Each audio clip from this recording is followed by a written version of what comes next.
يا أبا عبد الله يا أبا عبد الله. العالمين الحمد لله الذي هو الأول والآخر والظاهر والباطن وله الملك وله الحمد يحيي ويميت ويميت ويحيي وهو حي لا يموت بيده الخير وهو على كل شيء قدير. والصلاة والسلام على النبي الأمي القرشي الهاشمي المكي المدني الأبتحي التهامي العبد المؤيد والرسول المسدد المصطفى الأمجد المحمود الأحمد حبيب إله العالمين سيدنا ومولانا أبي القاسم محمد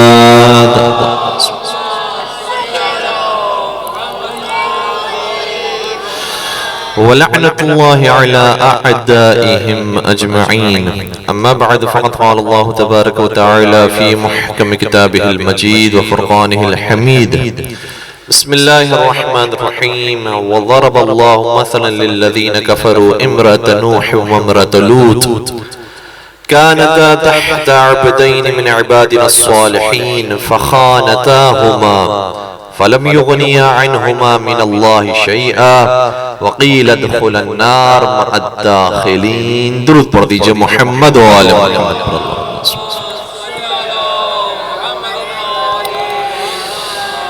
عزیزان گرامی قدر، اس جگہ کا نام بھی گلشن معمار ہے اور واقعی یہ گلشن کی جگہ معلوم ہوتی ہے، اور پھر اس فرش پر آنے کے بعد یہ گلشن معمار کے علاوہ گلشن معمار دین اسلام بھی معلوم ہوتا ہے، یا اس کو ہم گلشن اہل بیت بھی کہہ سکتے ہیں.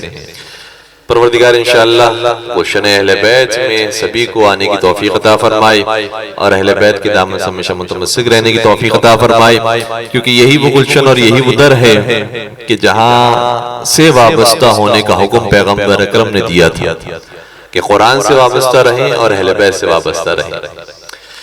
17 رمضان کی تاریخ آج کی تاریخ ہے، اور آج آپ کو معلوم ہے کہ جنگ بدر کی فتح یابی کا دن ہے، اور اس جنگ کے اندر بھی سب سے نمایاں نام حضرت علی ابن ابی طالب علیہ السلام کا تھا.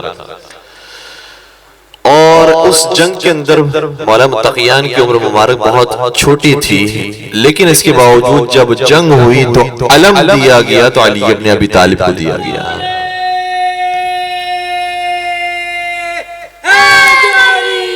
یا علی. جبکہ اس جنگ میں جناب حمزہ اسد اللہ اور اسد رسول اللہ موجود تھے، ان کو بھی شیر خدا ہونے کا اعزاز حاصل ہے اور انہیں بھی سید الشہداء ہونے کا لقب ملا ہے، لیکن جناب حمزہ کی موجودگی میں علی ابن ابی طالب کا علمبردار ہونا اس بات کی دلیل ہے کہ علی ابن ابی طالب جناب حمزہ سے بھی زیادہ شجاع تھے. تو اس جنگ کے اندر مولا متقیان کو وہ پرچم بھی دیا گیا. اس پرچم کا نام بھی روایات کے اندر آیا ہے کہ اس پرچم کا نام عقاب تھا، یعنی عقاب کا پرچم شیر کے ہاتھ میں تھا. بات پہنچ رہی ہے؟ تو عقاب کا پرچم شیر کے ہاتھ میں تھا، اور پھر اس پرچم کا حق بھی ادا کیا، کیونکہ خیبر کے میدان میں بھی پرچم لے لینے والے تو بہت سے تھے، لیکن پرچم کو سنبھالنے والے کا تو خیبر کے میدان میں بھی پرچم ملا ہے بہت سو کو، لیکن علی ابن ابی طالب وہ تھے کہ جنہوں نے اس پرچم کی لاج رکھی اور یہ سند پائی کہ یہ کرار ہیں اور غیر فرار ہیں. اور جس طریقے سے پیغمبر اکرم نے بھی 40 سال گزارنے کے بعد صادق اور امین کا لقب پایا تھا اور اس کے بعد آغاز دین اسلام فرمایا تھا، اسی طریقے سے مولا متقیان نے بھی پہلے ہی جنگوں کے اندر کرار اور غیر فرار ہونے کا ثبوت دیا ہے، لیکن خیبر کے میدان میں سند پائی تھی کہ لَأُعْطِيَنَّ الرَّایَةَ غَدًا رَجُلًا كَرَّارًا غَیْرَ فَرَّارٍ، کل میں اس کو علم دوں گا کہ جو کرار بھی ہوگا اور غیر فرار بھی. تو سند بعد میں پائی ہے، لیکن پہلے کردار پیش کیا ہے. یہ وہی طریقہ ہے جو نبی اکرم کا طریقہ تھا کہ پہلے کردار پیش کرتے ہیں اور پھر سند حاصل کرتے ہیں. اور اسی طریقے سے آج ایک اور تاریخ بھی ہے اور ایک اور مناسبت بھی ہے. ظاہر سی بات ہے کہ موالیان علی ابن ابی طالب ساری کو اتنا جانتے نہیں ہیں، لیکن جب ٹی وی پر اب رمضان ٹرانسمیشن کا سلسلہ شروع ہوا ہے اور لوگ معلوم ہو گیا ہے کہ وہاں پر ہماری نمائندگی بھی ہو رہی ہوتی، تو بہرحال لوگ آج کی تاریخ کو بطور خاص دیکھ رہے ہوتے ہیں کہ کیا جوابات دیے جائیں گے، کیا موضوعات ڈسکس ہوں گے. تو 17 رمضان ایک شخصیت کے ساتھ بھی منسوب ہے تاریخ. ٹھیک ہے، انشاءاللہ بزرگان اس شخصیت کو واقف ہوں گے، اور جو نہیں بھی جانتے ہیں وہ انشاءاللہ اپنے بزرگوں سے پوچھ لیں گے کہ آج کی تاریخ کس شخصیت کے ساتھ منسوب ہے. ٹھیک ہے، تو شخصیت پر گفتگو کرنا ذرا مشکل بھی ہوتا ہے. ظاہر سی بات ہے کہ ٹی وی کے اوپر ہر چیز کھل کر بیان نہیں کی جا سکتی، کیونکہ یہ بھی معصومین نے بیان فرمایا کہ کلم الناس علی قدر عقولہم، لوگوں سے بات کرو ان کی عقل کے مطابق. تو جس کی عقل جتنی وسیع ہے ان کے سامنے ویسی وسعت کے ساتھ گفتگو کی جاتی ہے، اور جن کی محدود ہے وہاں محدود گفتگو کی جاتی ہے. تو ہمارا طریقہ بھی ہوتا ہے کہ 17 رمضان کو اگر اس موضوع کو ڈسکس کرنا ہوتا ہے تو ہم پہلے معذرت کر لیتے ہیں کہ آپ ہمیں نہیں بلائیے گا، ورنہ پھر ہم اگر حق بیان کریں گے تو ذمہ دار آپ ہوں گے، پھر آپ کے چینل کی ذمہ داری ہمارے اوپر نہیں ہوگی. تو وہ خود بھی جب چینل کا نام آتا ہے تو موضوع کو بھی چھوڑ دیتے ہیں. تو اگر وہ بلاتے بھی ہیں اور اس موضوع کو ڈسکس بھی کرنا ہوتا ہے تو پھر ایک رائے حل یہ نکالا جاتا ہے کہ چلیں آپ ان کے فضائل بیان نہ کریں، لیکن یہ بیان کر دیں کہ انہوں نے اہل بیت کے فضائل میں کیا کیا کچھ ذکر کیا. تو پھر عام طور پر اس طرح سے بیان کر دیا جاتا ہے کہ ان سے یہ بھی روایت ہے، ان سے یہ بھی روایت ہے، ان سے یہ بھی روایت ہے. اور یہ ہمارے واقع معصومین ہیں، ہمارے ائمہ علیہ السلام ہے کہ اتنا پاکیزہ کردار انہوں نے پیش کیا ہے کہ دنیا کا کوئی رہنے والا ہو ان کی تعریف کے بغیر رہ نہیں سکتا. دوست اور دشمن سبھی نے ان کی تعریفیں کی، اور یہ بالکل وہی انداز ہے کہ جو پیغمبر اکرم کا تھا کہ دوست ہو یا دشمن ہو آپ کی تعریف کیا کرتا تھا. تو آل رسول بھی ویسے ہی تھے کہ دوست ہو یا دشمن ہو ہر ایک ان کی تعریف کرتا ہے. بلکہ مجھے یہ کہنے دیجئے کہ تعریف اہل بیت کر کے انہوں نے اپنے آپ کو معتمد بنایا ہے اور قابل اعتبار بنایا ہے. اگر اہل بیت کی تعریف نہ کی ہوتی اور فضائل اہل بیت ذکر نہ کیا ہوتا تو پھر ان کا بھی کوئی اعتبار نہ ہوتا. انہوں نے ذکر اہل بیت کر کے اپنے آپ کو قابل اعتبار بنایا ہے. تو ان کے اوپر جب گفتگو کی جاتی ہے تو عام طور پر اس طرح سے فضائل اہل بیت کو ان کی نقل کے ساتھ بیان کیا جاتا ہے کہ انہوں نے بھی یہ روایتیں ذکر کی ہیں. البتہ اس سے بھی کبھی غلط فہمی پیدا ہو جاتی ہے اور وہ اس کا بھی سہارا لیتے ہیں کہ اس کا مطلب یہ ہوا کہ ان میں اور اہل بیت میں دوستیاں موجود تھیں.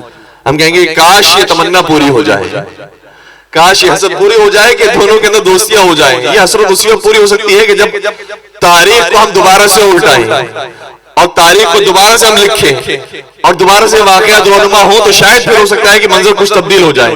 لیکن جو تاریخ میں آ چکا ہے اس کو تبدیل نہیں کیا سکتا. دوستیاں ہر ایک کے اندر ہو سکتی ہے لیکن ایک دوسرے کے سامنے تلوار اٹھانے والوں پر نہیں ہو سکتی. ایک دوسرے کے سامنے انہوں نے جنگیں کی ہیں تو کیسے ممکن ہے کہ ان کے درمیان دوستیاں ہوں. ٹھیک ہے، ایک مرتبہ چینل پر ایک عالم دین نے یہ بھی کہا ہمیں کہ دیکھیں رمضان کے اندر امام حسن کی تاریخ آتی ہے تو ہم فضائل پڑھتے ہیں. آپ کے ویسے امام ہیں لیکن ہم بھی فضائل پڑھتے ہیں. انہوں نے بتا دیا کہ اس کا مطلب ہمارے بزرگ ہیں، یہ امام حسن کا تعلق ہمارے مکتب فکر سے ہے. تو امام حسن کی تاریخ آتی ہے تو ہم بھی پڑھتے ہیں، مولا علی کے ایام آتے ہیں تو ہم بھی بیان کرتے ہیں، حضرت خدیجہ طاہرہ کی ڈیٹ آتی ہے تو ہم بھی ذکر کرتے ہیں، حضرت زہرہ کی بھی وہ 3 رمضان کی تاریخ مناتے ہیں تو حضرت زہرہ کے بھی ہم فضائل کو بیان کرتے ہیں. تو جب ہم آپ کو اتنا سپورٹ کرتے ہیں اور آپ کے بزرگوں کی اتنی تعریف کرتے ہیں تو ایک دن آ جائے تو آپ ہمارے بھی بزرگوں کی تعریف کر جائیں. میں کہوں گا کہ یہی درخواست پیغمبر سے کفاران قریش نے بھی کی تھی کہ آپ کہ خدا کو ہم سجدے کریں گے، آپ کے خداؤں کو نمازیں پڑھیں گے، آپ کے خداؤں کی عبادت کریں گے، آپ ہمارے بزرگوں کو برا نہ کہا کریں.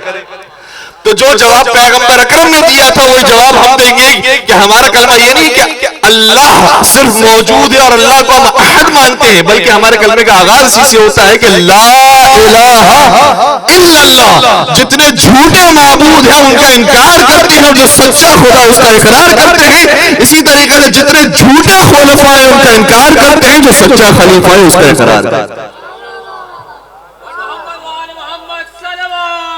اللہ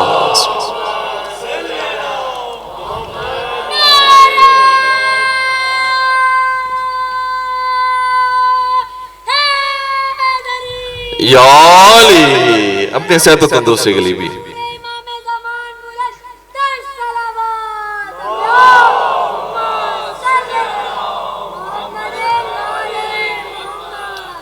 تو ہم نے کہا کہ بھئی معاملہ یہی ہے کہ جو ہماری شخصیات ہیں اس میں کوئی اختلاف نہیں ہے, متفق ہے دونوں کہ یہ پاکیزہ تھے, طاہر تھے, مطہر تھے, ان کے فضائل ہی فضائل ہیں. تو جب اتفاقی شخصیت تو ظاہر سی بات ہے کہ آپ بھی بیان کریں گے, ہم بھی بیان کریں گے. جہاں اختلاف ہے وہاں پر ہی تو مسئلہ ہے کہ آپ بیان کرنا چاہتے ہیں, اگر وہ آپ کے بزرگ ہیں تو بیان کیجیے, اور اگر کوئی ہمارے بزرگ ہیں جن کو آپ نہیں مانتے ہیں تو ٹھیک ہے آپ بیان نہ کریں. ہم نے تو آپ کو اصرار نہیں کیا ہے کہ آپ بھی فلاں فلاں کے فضائل بیان کریں, اگر آپ نہیں مانتے ان کو تو ٹھیک ہے نا بیان کریں. تو ہم نے پھر اس میں یہ بات بھی ذکر کی کہ دیکھیں بات یہ ہے کہ وہ تلوار لے کر آئیں, وہ لشکر کشی کرنے والی تھی, اور انہوں نے باقاعدہ والا متقیان کے مقابلے پر آ کے جنگیں کی ہیں. اس لیے ہم یہ کام نہیں کر سکتے کہ اس کو ہم حق پر سمجھیں کہ جس نے علی کو حق پر نہیں سمجھا, اور علی کو حق پر سمجھنا نہ سمجھنا یہ ہمارے اختیار میں نہیں ہے. یہ پیغمبر نے ارشاد فرمایا تھا کہ علی مع الحق والحق مع علی یدور حیث ما دار. علی حق کے ساتھ ہے, حق علی کے ساتھ ہے, اور حق وہاں جاتا ہے جہاں علی جاتا ہے. تو جس نے حق کا مقابلہ کیا ہو, جو حق کے مقابلے پر آ کر کھڑا ہو گیا ہو, ہم کیسے اس کو حق پر کہہ سکتے ہیں اور ہم کیسے اس کے فضائل بیان کر سکتے ہیں. اچھا عام طور پر جب بھی یہ ڈسکشن ہو رہی ہوتی ہے نا تو وہ ایک جواب دیتے ہیں. وہ جواب کیا دیتے ہیں؟ کہتے ہیں کہ بھائی تاریخ کے اندر قرآن کریم کے اندر یہ بات ذکر ہے کہ حضرت موسیٰ اور حضرت خضر علیہ السلام دونوں ایک مقام پر پہنچے. آپ کو پورے واقعات کا یقین علم ہوگا جو قرآن کریم کے اندر موجود ہے کہ کشتی میں سوراخ کیا حضرت خضر علیہ السلام نے, تو حضرت موسیٰ نے اعتراض کیا. یہ کیوں سوراخ کیا گیا ہے؟ میں سارے جوابات دینے کی پوزیشن میں نہیں ہوں کہ وقت بہت زیادہ لگ جائے گا. پھر اسی طریقے سے حضرت خضر علیہ السلام آگے بڑھے, انہوں نے ایک جوان کو قتل کر دیا. کہ اس جوان کا قصور کیا تھا, کیوں قتل کر دیا؟ پھر اعتراض کیا. پھر اسی طریقے سے آگے بڑھے, ایک دیوار کو انہوں نے ٹھیک کیا اور صحیح کیا, حالانکہ انہوں نے کوئی ان کی مدد نہیں کی تھی. حضرت موسیٰ نے دوبارہ سے اعتراض کیا. اچھا جب اعتراض کیا ہے حضرت خضر علیہ السلام نے جواب دیا, اور جواب پا لینے کے بعد پھر موسیٰ نے اعتراض نہیں کیا. کچھ بولیے گا تو کچھ اور رکھیے گا تو بات سامنے آئے گی. ٹھیک ہے, حضرت موسیٰ علیہ السلام نے, صحیح ہے ظاہری طور پر کوئی ظلم ہو رہا ہے, انسان آواز اٹھاتا ہے, یہ کیوں ہو رہا ہے؟ آواز اٹھانے کے بعد جب پتہ چل گیا کہ نہیں یہاں پر حق نہیں بنتا کہ ہم آواز بلند کریں, تو فوراً سے حضرت موسیٰ نے تسلیم کر دیا کہ اے خضر جو تم کہہ رہے تھے وہی صحیح. جب انسان کو حقیقت اور حق پتہ چل جائے تو انسان یہ نہیں کہتا کہ جو میں نے کیا تھا وہ ٹھیک کیا تھا, بلکہ حقیقت پتہ ہونے کے بعد یہ کہتا ہے کہ جو تم بتا رہے ہو صحیح ہے. اگر انہوں نے بھی حقیقت پا لینے کے بعد یہ کہا ہوتا کہ جو علی کر رہے ہیں وہ صحیح کر رہے ہیں, تو آج ہم بھی ان کے نعرے لگا.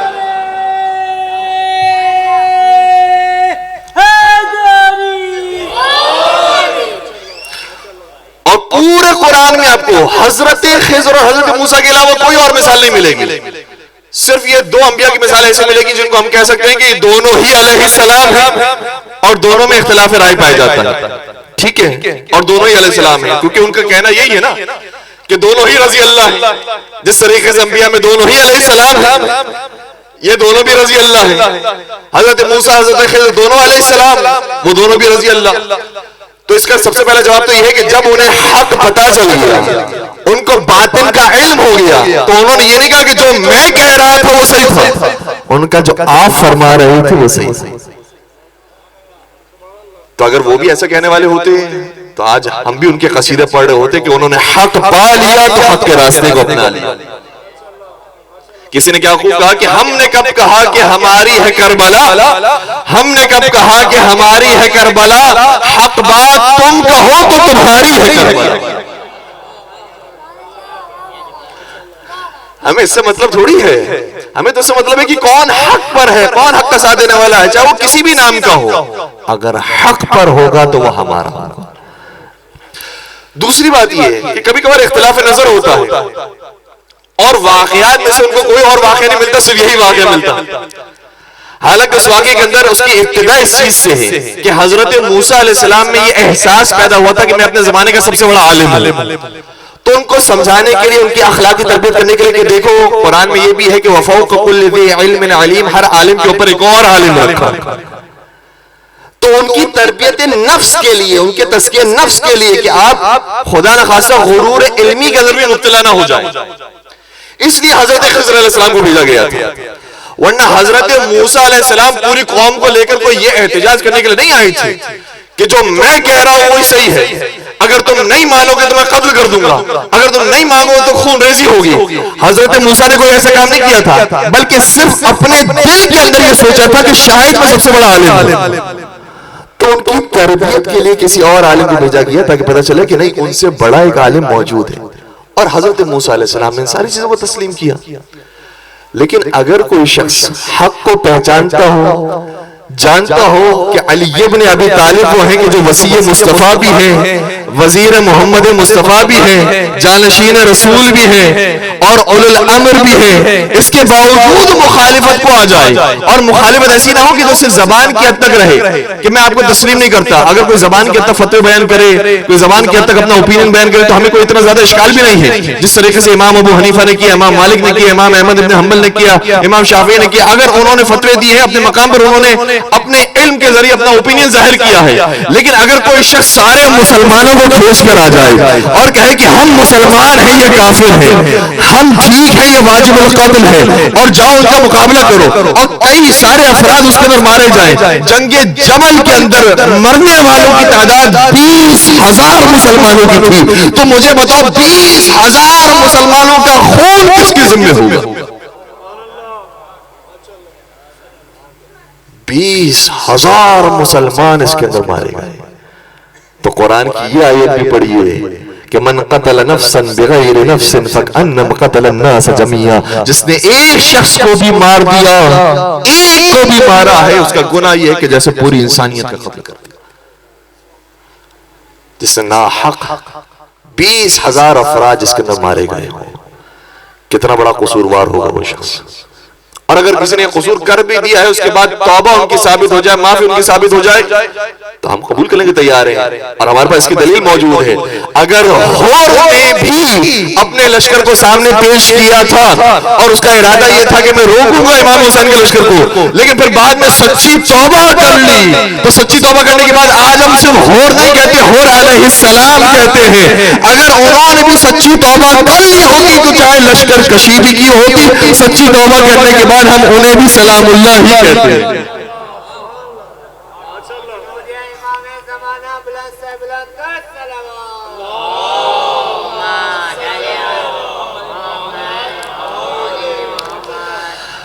اب ایک دلیل سنیے گا قرآن کریم سے، اور بہت امپورٹنٹ دلیل ہے. ہمارے نوجوان اس دلیل کو ضرور یاد رکھیں کیونکہ قرآن سے جواب ہے. ایک آیت ہم اکثر پیش کرتے ہیں، آیت انشاءاللہ سب کو یاد ہے، انشاءاللہ مشکل استدلال بھی نہیں ہوگا. آیت کیا ہے؟ قرآن کا حکم یہ ہے اطیعوا اللہ، آدھا حساب پڑھیے گا، وَأَطِيعُوا الرَّسُولَ وَأُولِي الْأَمْرِ مِنْكُمْ. تین لوگوں کی اطاعت کا حکم ہے. قرآن کا حکم ہے اطاعت کرو اللہ کی، اس کے رسول کی اور اولی الامر کی. اللہ اور رسول سبھی کیا متفق ہیں کون ہیں؟ بات رہتی اولی الامر پر.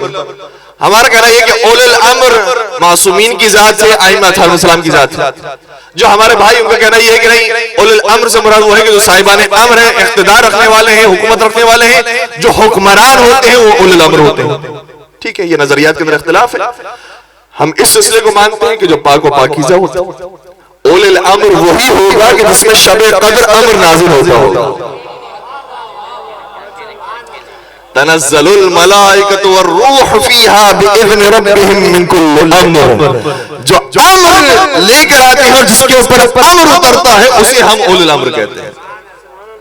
تو ہم انہیں اولی الامر کہتے ہیں اور ہمارے بھائی حکمران کو اور حاکمان کو کہتے ہیں. ٹھیک ہے، اگر یہ اختلاف ہے تو اس سے حل کیسے ہوگا معاملہ؟ حل اس طرح سے ہوگا کہ ہر دو پارٹی کے اندر ایک مثال ایسی ہے اور ایک مصداق ایسا ہے کہ جس کو ہم بھی اولی الامر مانتے ہیں، جس کو وہ بھی اولی الامر مانتے ہیں. تھوڑا سا توجہ رکھیے گا، ساتھ دیجیے گا. اللہ کے اوپر کوئی اختلاف نہیں تھا اطاعت کرنے میں، رسول اللہ کے اوپر کوئی اختلاف نہیں تھا اطاعت کرنے میں. ایک ذات اور بھی ہے جس کے اوپر کوئی اختلاف نہیں کہ وہ اولو الامر ہے. ہم بھی کہتے ہیں کہ وہ اولو الامر ہے، وہ بھی کہتے ہیں وہ اولو الامر ہے. ہم اس اعتبار سے کہتے ہیں کیونکہ اللہ نے انہیں امام بنایا ہے تو اولو الامر ہے، اور وہ اس اعتبار سے کہتے ہیں کہ چونکہ ان کو حکومت ملی اس لیے وہ اولو الامر ہے. وہ کس کی ذات ہے؟ وہ کسی اور کی ذات نہیں ہے، وہ حضرت علی ابن ابی طالب صاحب السلام کی ذات ہے.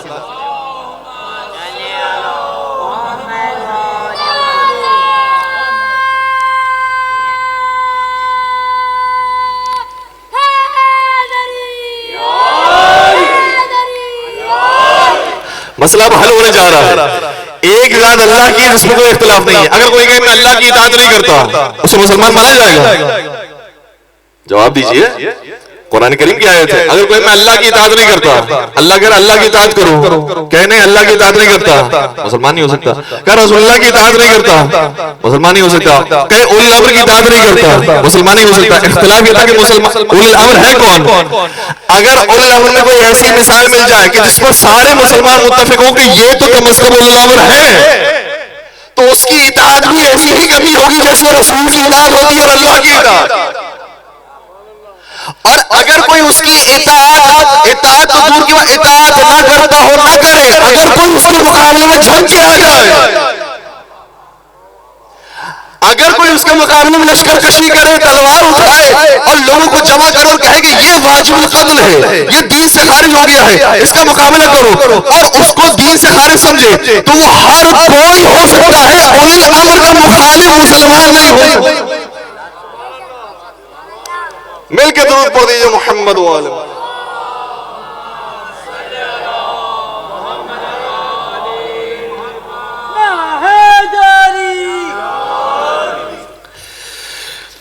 تو بات واضح قرآن سے ہمارے پاس جواب ہونا چاہیے کہ اولی الامر کی ایک ایسی مثال موجود ہے جس کے اوپر کوئی ڈسپیوٹ نہیں ہے. آپ چوتھا مانتے ہیں، ہم پہلا مانتے ہیں، لیکن ہے وہ اولی الامر. اگر وہ اولی الامر ہے تو اس کی اطاعت آپ کے نزدیک بھی واجب ہے، ہمارے نزدیک بھی واجب ہے. اور جس نے مخالفت کی پھر وہ مخالفت کرنے کے بعد قرآن کے حکم کے مطابق وہ مسلمان نہیں ہو سکتا. اگر اس کو اپنا اسلام برقرار رکھنا ہے تو ظاہر سی بات ہے کہ اس گناہ کے بعد انسان توبہ کا راستہ موجود ہے، استغفار کا راستہ موجود ہے، معافی کا راستہ موجود ہے. توبہ کرنے کے بعد انسان گناہ کو بخشوا سکتا ہے، ورنہ اس کے علاوہ اور کوئی چارہ نہیں. ٹھیک ہے. ایک اور روایت بھی ہم آپ کی خدمت بیان کر رہے ہیں اور وہ بھی متفقون علیہ ہے.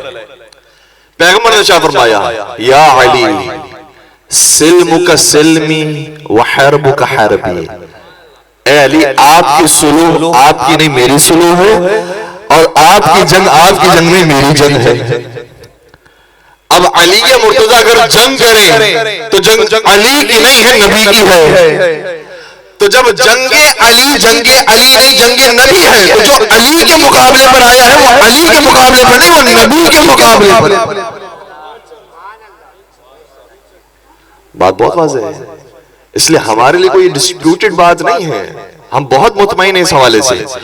اور آپ کی خدمت میں بھی کچھ حوالوں کو پیش کر دیں تاکہ آپ یہ نہ سمجھیں کہ یہ صرف ہماری کتابوں کے اندر باتیں ذکر ہیں. اور جن حوالوں کو ابھی میں آپ کی خدمت بیان کر رہا ہوں، کتاب میرے سامنے موجود ہے موبائل کی صورت میں، اور اس سے دیکھ کر جو آپ کی معتبر ترین کتاب، مستند ترین کتاب صحیح بخاری ہے، اس سے میں روایت پیش کرنے کی کوشش کر رہا ہوں. اور شاید ہمارے نوجوانوں کے لیے بھی ایک نئی روایت ہو، اس لیے درخواست ہماری ہوگی کہ پوری توجہ کے ساتھ اس روایت کو سماعت فرمائیے گا. اب ظاہر سی بات ہے کہ اس روایت کے اندر نام بھی موجود ہیں، اور ہم یہ پسند نہیں کرتے کہ کسی کا نام لے کر حالات کو خراب کریں. اس لیے آپ وہ خود پہچان جائے گا کہ کن کا ذکر ہو رہا ہے، کن کے نام لیے جا رہے ہیں. اور اگر صبر میں نہ آئے تو مجلس کے بعد بھی ہم موجود ہوں گے، آپ ہم سے آ کر پورا ریفرنس بھی لے کے جا سکتے ہیں. صحیح بخاری کی جلد نمبر 4 صفحہ نمبر 1866 پر بھی روایت ہے، 1868 پر بھی روایت ہے. جناب ابن عباس سے کہتے ہیں کہ یقول اردت ان اسأل فلان، میں چاہتا تھا کہ ایک سوال فلاں خلیفہ سے کروں. اور دوسری روایت کا یہ بھی جملہ ہے کہ میں نے کئی مرتبہ سوچا کہ یہ سوال کر دوں نہ کروں یہاں تک کہ مجھے 1 سال گزر گیا اور میں سوال کر نہیں سکا، کیونکہ وہ موڈ اور مزاج کے اتنے سخت تھے کہ کہیں ایسا نہ ہو کہ سوال سننے کے بعد میری گردن اڑا دے۔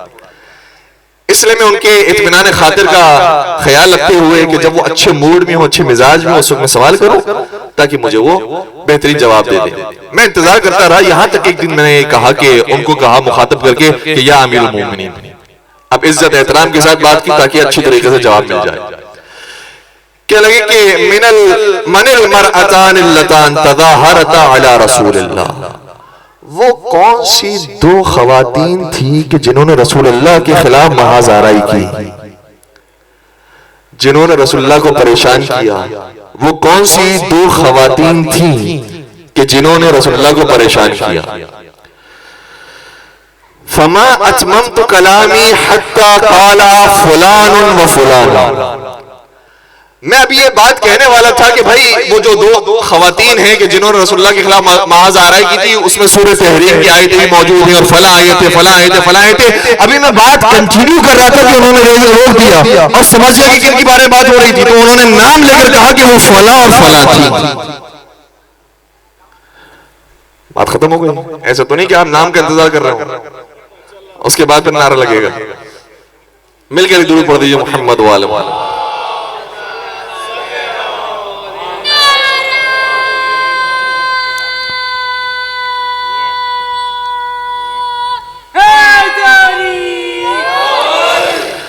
اور یہی روایت صحیح بخاری کے اندر آگے جا کر جلد نمبر 2 میں بھی ہے، صفحہ نمبر 871 پر بھی، اور جلد نمبر 5 صفحہ نمبر 991 پر بھی، اور صحیح مسلم کے اندر بھی موجود ہے جلد نمبر 2 صفحہ نمبر 1111 پر بھی۔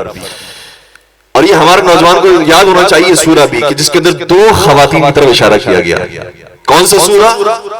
سورہ تحریم، سورہ تحریم، اس میں 2 خواتین کا باقاعدہ ذکر۔ اچھا، عربی زبان کی لطافت یہ ہے کہ اس زبان کے اندر 2 افراد کے لیے ایک الگ لفظ استعمال ہوتا ہے۔ ہمارے کیا ہوتا ہے اردو زبان میں، ایک کے لیے الگ لفظ اور باقی 2 یا 2 سے زیادہ کے لیے الگ لفظ ہے۔ مثال کے طور پر اگر کوئی ہم سے ملاقات کرنے کے لیے آیا ہے تو ہم یہ کہیں گے کہ ایک صاحب ملاقات کرنے کے لیے آئے تھے۔ اگر 2 لوگ آئیں گے تو ہم کیا کہیں گے کہ کچھ لوگ ملاقات کرنے کے لیے آئے تھے۔ 3 آئیں گے تب بھی ہم کہیں گے کچھ لوگ ملاقات کرنے، 4 آئیں گے تب بھی کہیں گے کچھ لوگ ملاقات کرنے کے لیے آئیں گے۔ تو جو 2 کے لیے استعمال کرتے ہیں کچھ لوگ ملاقات کرنے کے لیے آئے تھے، وہ 3 کے لیے بھی کرتے ہیں، 4 کے لیے بھی کرتے ہیں، 5 کے لیے بھی کرتے ہیں، زیادہ تعداد بھی ہوگی تب بھی ہم کچھ لوگ ہی کہیں گے۔ لیکن عربی زبان میں اگر 2 لوگ ملاقات کرنے کے لیے آئیں تو باقاعدہ ایک لفظ موجود ہے جو نارمل ان کی عربی کے اندر استعمال ہوتا ہے کہ 2 لوگ ملاقات کے لیے آئیں، اس کے لیے ایک الگ سے صیغہ موجود ہے۔ تو 1 آئے تو الگ صیغہ، 2 آئے تو الگ صیغہ، 3 یا 3 سے زیادہ آئے تو پھر اس کے لیے ایک جمع کا صیغہ ہوتا ہے۔ تو تھوڑی سی عربی زبان وسیع ہے۔ میں عربی زبان کا چھوٹا سا قاعدہ بیان کرنے کی کوشش کر رہا ہوں، اگر توجہ سنیں تو اردو زبان میں اتنی ویرائٹی نہیں ہے۔ اردو زبان میں صرف 2 ہی لفظ ہیں، یا ایک کے لیے کہا جاتا ہے یا 2 یا 2 سے زیادہ کے لیے کہا جاتا ہے۔ لیکن عربی زبان میں 3 الفاظ ہیں، ایک کے لیے الگ، 2 کے لیے الگ، 3 کے لیے الگ۔ قرآن نے سورہ تحریم میں یہ نہیں کہا کہ کچھ خواتین ہیں جو آپ کو پریشان کرتی ہیں، بلکہ کہا 2 خواتین ہیں جو آپ کو پریشان کرتی ہیں۔ پھر عربی زبان کی لطافت یہ بھی ہے، جیسے فارسی زبان کے اندر یہ کوالٹی موجود نہیں ہے لیکن اردو زبان میں بھی اور عربی زبان میں بھی ہے۔ وہ کون سی کوالٹی؟ کہ جب مردوں کی بات کی جا رہی ہوتی ہے تو اس کے لیے الگ لفظ ہوتا ہے، خواتین کی بات کی جا رہی ہے تو الگ لفظ ہوتا ہے۔ جیسے اگر کوئی کھانے والا مرد ہوگا تو کہا جائے گا کہ وہ کھا رہا تھا، اور اگر خاتون ہوگی تو کہا جائے گا وہ کھا رہی تھی۔ ایک ہی ہے لیکن مرد کے لیے الگ لفظ، عورت کے لیے لفظ۔ عربی زبان کے اندر بھی کوالٹی موجود ہے، جب 2 کا ذکر کیا جائے اور مرد ہو تو ان کے لیے الگ لفظ ہوتا ہے، اور وہ 2 اگر خواتین ہو تو ان کے لیے الگ لفظ ہوتا ہے۔ سورہ تحریم میں جن 2 کا ذکر کیا گیا ہے وہ مرد نہیں ہے، وہ خواتین ہیں۔ تو بات یہاں تک تو قرآن نے لا کر پہنچا دی۔ اس کے بعد قرآن نے ایک اور مسئلہ بھی حل کیا، وہ جو 2 خواتین ہیں ان کی مثال کیسی ہے؟ وَضَرَبَ اللَّهُ مَثَلًا لِّلَّذِينَ كَفَرُوا امْرَأَتَ نُوحٍ وَامْرَأَتَ لُوطٍ، وہ جو 2 خواتین ہیں ان کی مثال ایسی ہی ہے کہ جیسی حضرت نوح کی زوجہ کی تھی اور حضرت لوط کی زوجہ کی تھی۔ سوئے وہ تو نہیں ہے؟ وہ بھی نبی خدا کی زوجہ تھی، وہ بھی نبی خدا کی زوجہ تھی، دو ہی مثال دی. ہو سکتا ہے کہ تاریخ انبیاء کے اندر اور بھی خواتین ہوں گی جو اس طرح کی رہی ہوں گی، لیکن کہا نہیں صرف میں دو خواتین کی مثال دے رہا ہوں، کیونکہ جو ہیں وہ بھی دو ہی ہیں، اس لیے دو کے لیے دو ہی کی مثال دی جائے گی. تو یہاں تک تو لا کر بات پہنچا دی تھی سورے نے، لیکن نام بیان نہیں تھے کہ وہ ہے کون. یہاں اگر روایت اس مسئلے کو حل کیا کہ وہ ہے کون. اب دیکھیے گا صحیح مسلم کے اندر کیا روایت ہے، اور وہی ہمارا طریقہ ہوگا کہ ہم نام ذکر نہیں کر رہے ہیں، ہم نے ریفرنس دے دیا ہے. جس کو پوری روایت چاہیے وہ مجلس کے بعد آگے رجوع کریں، ورنہ پھر انشاءاللہ آپ سمجھ جائیں گے اشاروں سے کس کی بات کی جا رہی ہے. صحیح مسلم کی روایت ہے، خود خلیفہ آئے ایک خاتون کی خدمت میں، وہی خلیفہ آئے ایک خاتون کی خدمت میں. روایت یہ کہتی ہے فدخلت علی فلانا، میں ان کی اس بی بی کی خدمت میں حاضر ہوا، وہ خلیفہ کہتے ہیں، اور میں نے ان سے کہا کہ قد بلغ من شأنک ان تؤذی رسول اللہ، مجھ تک یہ اطلاع پہنچی ہے کہ تم رسول اللہ کو اذیت دیتی ہو. انہوں نے سامنے سے جواب دیا، فقالت مالی وما لکا یا ابن فلان علیکا بعیبتک، تو میری فکر نہ کر، خود تیری بیٹی میں جو عیب موجود ہے تو اس کو ڈھونڈ. اور پھر وہ خلیفہ اپنی بیٹی کی خدمت میں گئے، اور پوری روایت موجود ہے صحیح مسلم صفحہ نمبر 681 پر یہ روایت ہے. اپنی بیٹی کی خدمت میں آر کہنے لگے کہ فدخلت علی فلانا فقلت لها یا فلانا قد بلغ من شأنک ان تؤذی رسول اللہ، مجھ تک یہ اطلاع پہنچی ہے کہ تم رسول اللہ کو اذیت دیتی ہو. واللہ لقد علمت ان رسول اللہ لا يحبک، خدا کی قسم تمہیں اچھی طریقے سے معلوم ہے کہ رسول اللہ تم سے محبت نہیں کرتے. میں نے کیا کہا؟ میں ایک ایک لفظ جو پڑھ رہا ہوں روایت دیکھ کے پڑھ رہا ہوں، اور میرے سامنے اسی لیے میں نے کتاب کھولی ہوئی ہے تاکہ کسی کو پریشانی نہ ہو کہ ہم اپنے حافظے سے پڑھتے پڑھتے ہذیان کا شکار ہو گئے. حافظے سے نہیں پڑھ رہے ہیں، کتاب دیکھ کر آپ کے سامنے پڑھ رہے ہیں. لا يحبک، وہ تم سے محبت نہیں کرتے ہیں. ولولا انا، اور اگر میں نہیں ہوتا لطلقکی رسول اللہ، تو رسول اللہ تمہیں طلاق دے چکے ہوتے.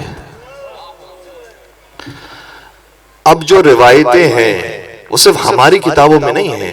اگر ہم کسی مصلحت کی وجہ سے سکوت اختیار کرتے ہیں تو ہم امت میں فتنہ نہیں چاہتے اور اتحاد باقی رکھنا چاہتے ہیں. ہم چاہتے ہیں کہ یہ قوم محبت پیار کے ساتھ رہے، ورنہ اتنے دلائل موجود ہیں، اتنے ریفرنسز موجود ہیں کہ آپ مقابلہ نہیں کر سکتے. اور ہمارے تو سب سے بہترین میزان ہی مولا متقیان کی ذات ہے، کیونکہ نبی نے شاہ فرمایا تھا یا علی لا يحبک الا مؤمن ولا یبغضک الا منافق، اے علی مؤمن کے علاوہ کوئی تجھ سے محبت نہیں کر سکتا، منافق کے علاوہ کوئی دشمنی نہیں.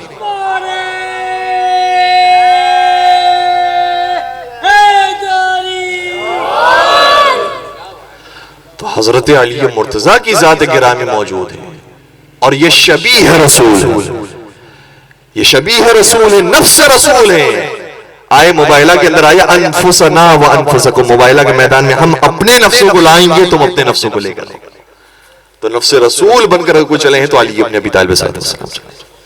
اور انہی علی ابن ابی طالب کے بارے میں یہ بھی متفق علیہ روایت ہے، ہمارے پاس ریفرنسز موجود ہیں کہ فرمایا تھا اقضاکم علی، تم میں بہترین فیصلہ کرنے والے علی ابن ابی طالب، تم میں بہترین قاضی علی ابن ابی طالب. مجھے بتائیے قاضی اگر بہترین ہو، ٹاپ لیول کا اگر قاضی ہو، دیکھیں ہمارے مسئلہ تو یہی ہے نا، اگر سپریم کورٹ اور ہائی کورٹ اور عدالتیں اپنی ذمہ داریاں بھرپور طریقے سے انجام دے تو یہاں پر جرم ہو ہی نہیں سکتا. بات یہی ہے نا. تو اگر قاضی واقعاً بہترین آ جائے، علی ابن ابی طالب ایسا قاضی ہو، اور جس کو نبی فرما کے جائے کہ تم میں بہترین فیصلہ کرنے والی علی ابن ابی طالب علیہ السلام ہے، تو فیصلہ کرنے کے لیے کچھ مقدماتی صفات کا ہونا ضروری ہے. قاضی اس وقت بہترین قاضی ہوگا جو وہ بہترین عالم بھی ہو. پہلی صفت. دوسری صفت، قاضی اس وقت بہترین قاضی ہوگا جب وہ بہترین عادل بھی ہو. اور قاضی اس وقت بہترین قاضی کہلائے گا جب وہ اتنا ہی شجاع اور بہادر بھی ہو. جس کے پاس اختیار موجود ہو. میں کہوں گا اسی ایک جملے نے سارے مسائل حل کر دیے. اگر کوئی سوال پوچھنا ہو تب بھی علی سے رجوع کرو, کسی مسئلے کے اندر حل کروانا ہو اس مسئلے کے حل کے لیے بھی علی سے رجوع کرو, اور اگر کوئی جنگ کا معاملہ آ جائے تو جنگ میں بھی علی ابن ابی طالب ہی کا ساتھ دو. صرف ایک جملے کے اندر یہ ساری صفات موجود ہیں. علی سب سے بہترین فیصلہ کرنے والے, اور کیسے کیسے فیصلے کیے پوری پوری کتابیں لکھی گئی ہیں. مولا علی کے فیصلے اردو زبان میں موجود ہے اور مختلف زبانوں میں لکھی گئی ہے. ایک صاحب تھے, انہوں نے کتاب شائع کی خلفائے راشدین کے فیصلے. ٹھیک ہے, خلفائے راشدین کے فیصلے. جب یہ کتاب شائع کر دی, کیونکہ ان کے خلفاء ہیں, بزرگ ہیں, شائع کر دی کتاب, تو کسی نے آ کر ان کو مشورہ دیا, بھائی یہ کتاب رکواؤ, کیوں چھپوائی ہے, اس کو اپنے گھر میں رکھو, مارکیٹ میں کیوں لے کر آؤ. کہا کہ خلفاء کے فیصلے ہیں, خلفاء کی باتیں بیان ہونی چاہیے. کہ تم ذرا اپنی کتاب کو تو دیکھو, جو پہلے خلیفہ کے فیصلوں کی کتاب ہے وہ اتنی پتلی سی ہے, دوسرے خلیفہ کے فیصلوں کی کتاب بھی اتنی سی ہے, تیسرے خلیفہ کے فیصلوں کی کتاب بھی اتنی سی ہے, جب چوتھے خلیفہ کی بات آتی ہے تو اتنی بڑی کتاب ہے. تو خود تمہاری کتاب بتا رہی ہے کہ کہاں پر علم تھا اور کہاں نہیں تھا.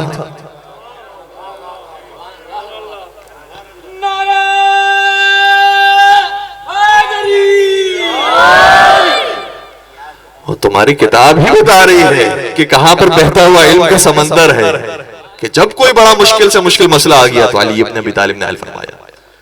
کسی نے کیا خوب کہا تھا کہ صاحب علم جو ہوگا وہ خلیفہ ہوگا, اور جہاں علم سے دوری ہو سقیفہ ہوگا. صاحب علم جو ہو وہ خلیفہ ہوگا. تو بہت سارے فیصلے ہوئے, بس میں ایک روایت کو بیان کر کے زحمت کو تمام کروں کہ کسی بڑے خلیفہ کے زمانے میں ایک یہودی آیا اور کہا کہ تمہارے قرآن کے اندر یہ آیت موجود ہے اصحاب کہف کے بارے میں, کہ اصحاب کہف جب غار میں رہے تو وہ 300 سال اور 9 سال تک غار میں رہے. 300 اور 9, اس کو ہم خلاصہ کرتے ہیں 309 سال غار میں رہے. ہماری تورات کے اندر بھی یہ واقعہ موجود ہے کہ اصحاب کہف غار میں رہے, لیکن 309 سال نہیں, 300 سال غار میں رہے. آپ کا قرآن 309 کہہ رہا ہے, ہماری تورات 300 کہہ رہی ہے. اور ہم پرانے ہیں, ہمارے بزرگان پرانے ہیں, ہمارے پاس علماء پرانے ہیں, اور تمام باقی ادیان متفق ہیں اس بات کے اوپر کہ اصحاب کہف 300 سال رہے. تو 300 سال تو غلط نہیں ہو سکتا, یہ 309 سال کہاں سے آ گیا.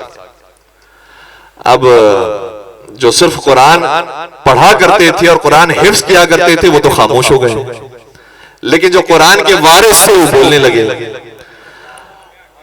اس لیے مسئلے کا جواب کوئی نہیں دے سکا.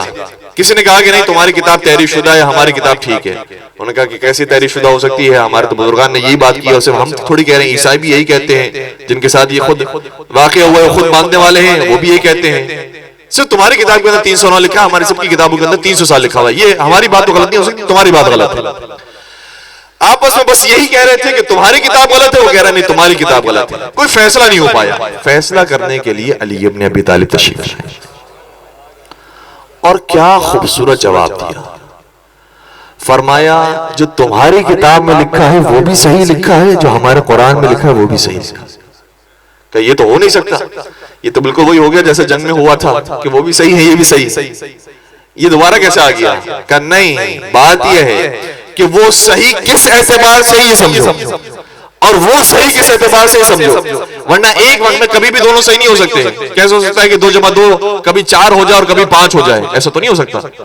کوئی پیچھے ریزن موجود ہے جس کی وجہ سے 300 بھی صحیح ہے اور 309 بھی صحیح ہے. مولا نے اس زمانے میں اس مسئلے کو حل فرمایا تھا. فرمان لگے کہ تمہاری کتاب میں جو 300 سال لکھا ہوا ہے وہ انگلش کیلنڈر کے مطابق لکھا ہوا ہے, اور ہمارے قرآن میں جو 309 سال لکھا ہوا ہے وہ اسلامی کیلنڈر کے حساب سے.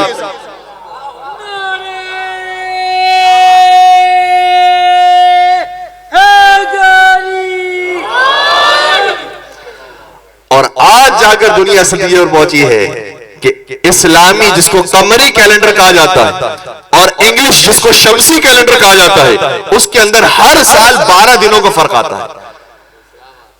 اور 100 سال کے اندر یہ فرق اتنا پہنچ جاتا ہے کہ 100 انگلش کے سال 103 اسلامی سال کے برابر ہوتے ہیں، تو 300 انگلش سال 309 اسلامی کیلنڈر کے سالوں کے برابر ہوتا ہے۔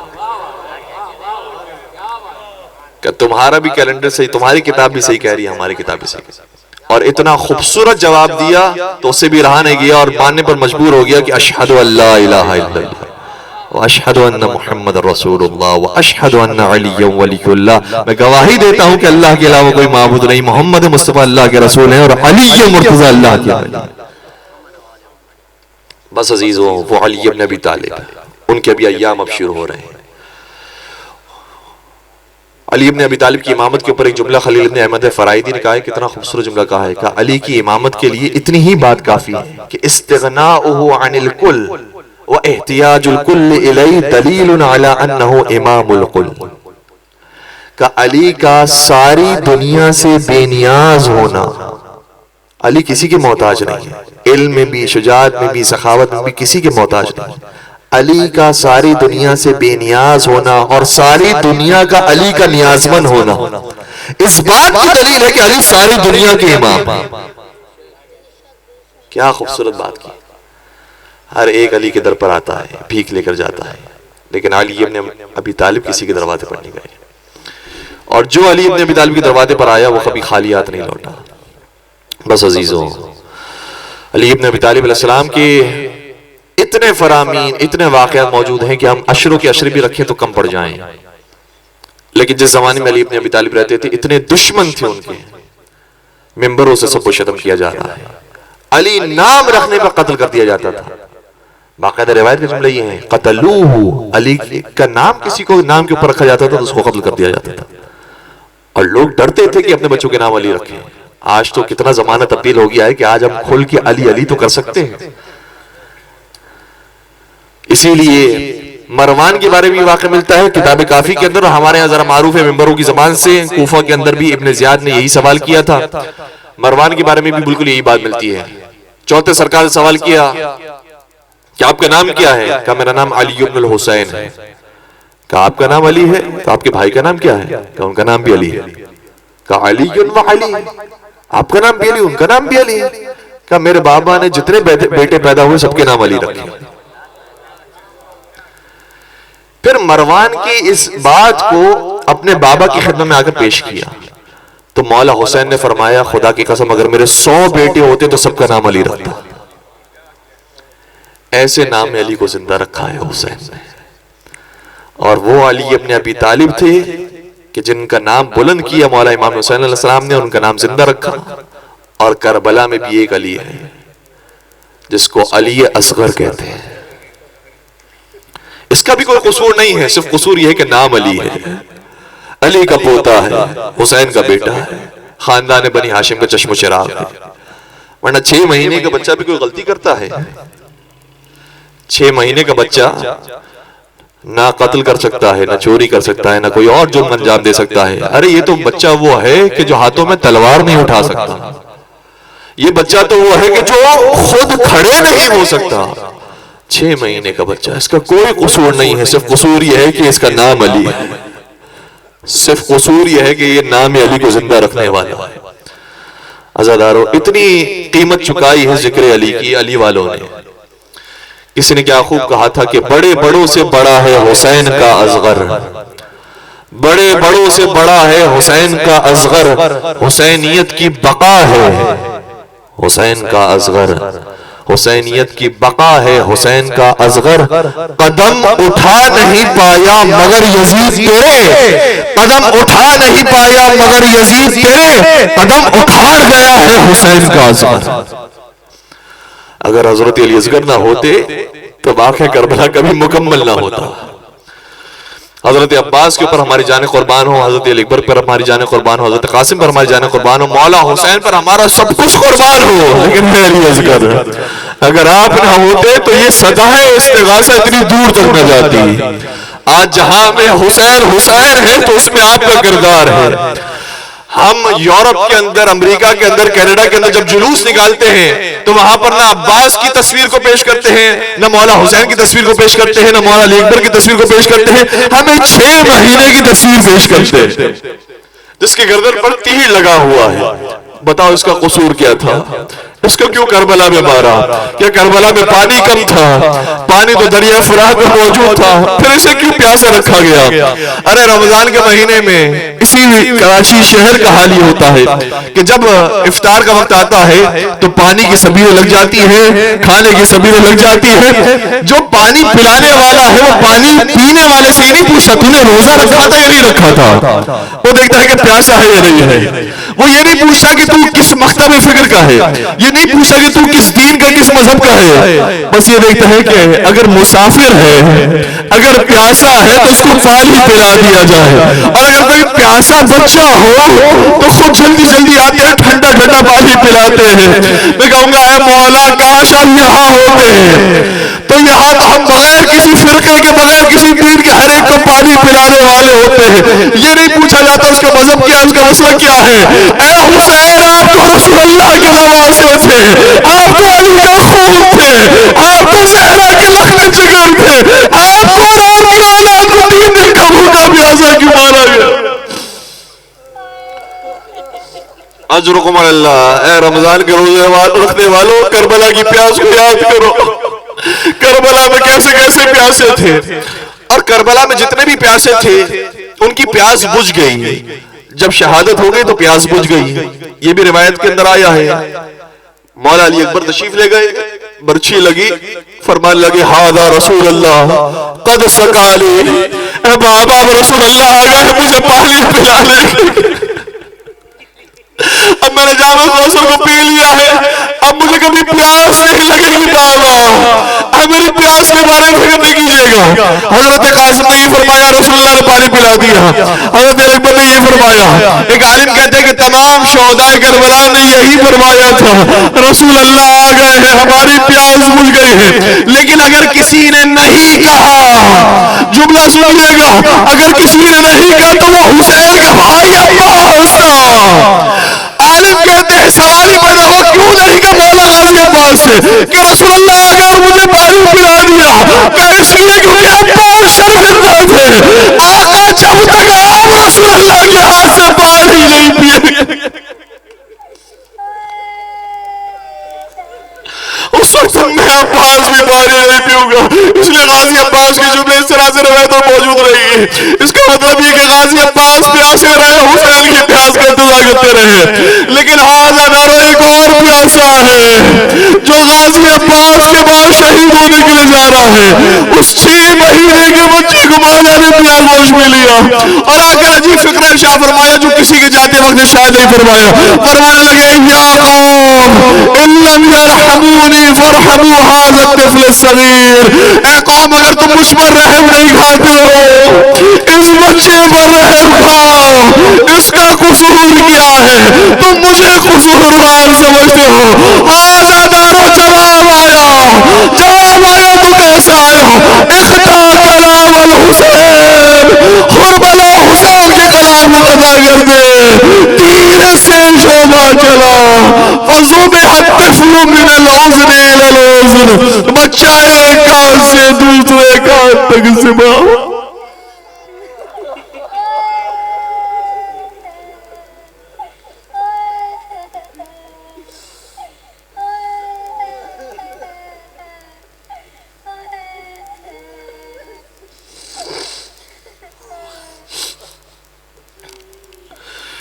الا ولعنت اللہ علی القوم الظالمین وسيعلم الذين ظلموا اي منقلب ينقلبون۔ پروردگار ان آنسوں کو رومال حضرت سیدہ کائنات میں جگہ نصیب فرما۔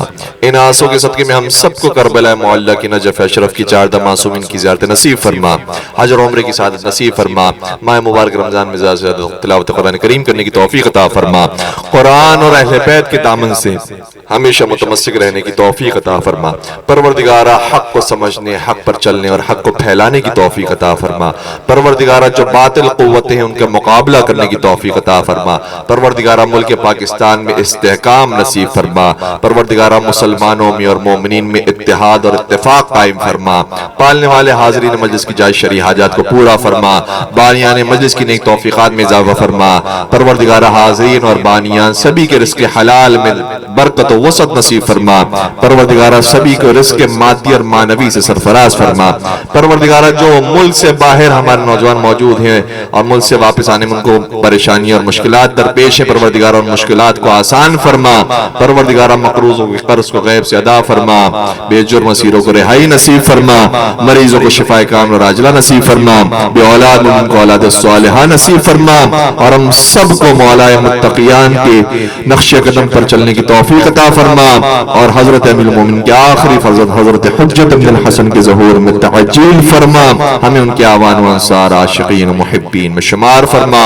ربنا تقبل منا انك انت السميع العليم وتب علينا انك انت التواب الرحيم برحمتك يا